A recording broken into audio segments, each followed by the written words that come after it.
Assalamualaikum warahmatullahi wabarakatuh dan selamat pagi. Pada hari ini saya akan berkongsi satu buku yang bertajuk Lansaikan Pinjaman Perumahan dalam tempoh 5 tahun atau kurang.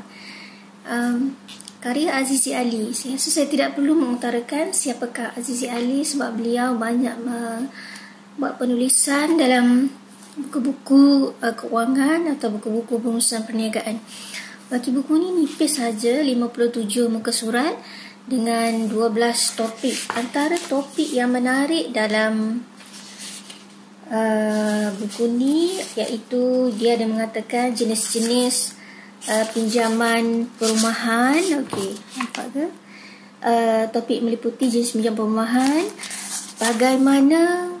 bagaimana pembayaran pinjaman perumahan dikira dan bagaimana melansaikan pinjaman perumahan. Maknanya apa yang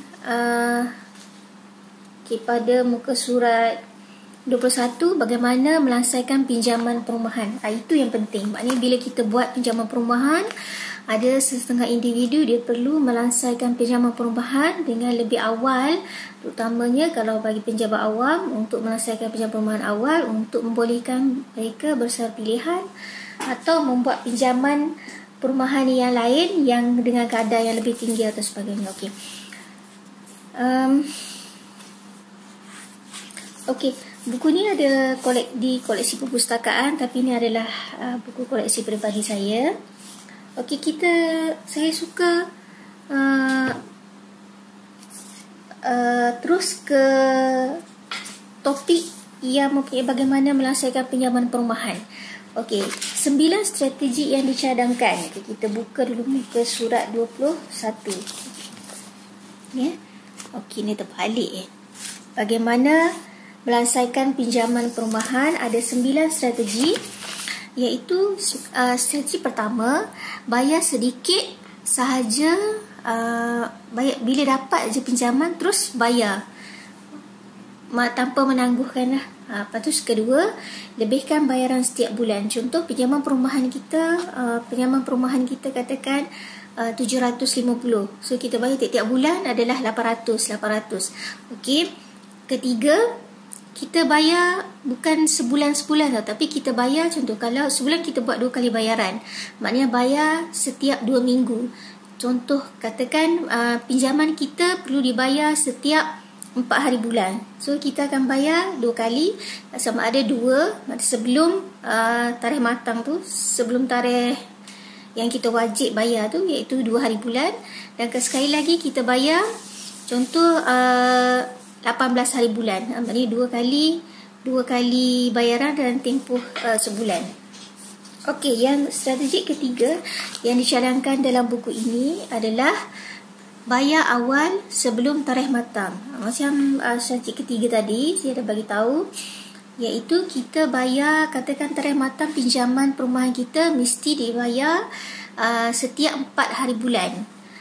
Tetapi kita bayar awal iaitu pada 2 hari bulan. Biasanya kalau kerajaan dia dapat 25 hari bulan kan. So kita bayar sebelum tu lagi. Kita bayar, kalau 25 kita dapat, maknanya sebelum 4 hari bulan, mungkin 30 atau 1 hari bulan kita dah buat pembayaran.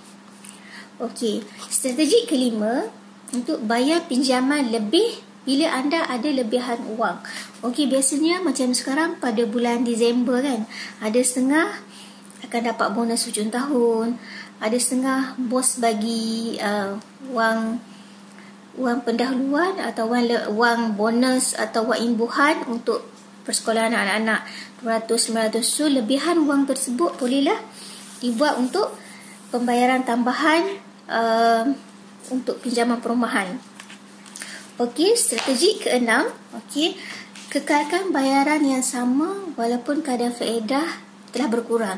Ini bagi pinjaman perumahan yang fleksi ya. Maknanya apabila kadar faedah berkurang, katakan dahulu 7%, kemudian turun kepada 5.2. So kita tetap bayar pada kadar 7%. Contoh kalau kata sebelum ni kita bayar 750, kemudian pada bulan seterusnya atau beberapa bulan kemudian atau beberapa tahun kemudian kadar pengurangan interest telah berlaku dan kita cuma perlu bayar 700, tapi kita tetap bayar 750. Okey, yang ketujuh, tingkatkan jumlah bayaran walaupun gaji anda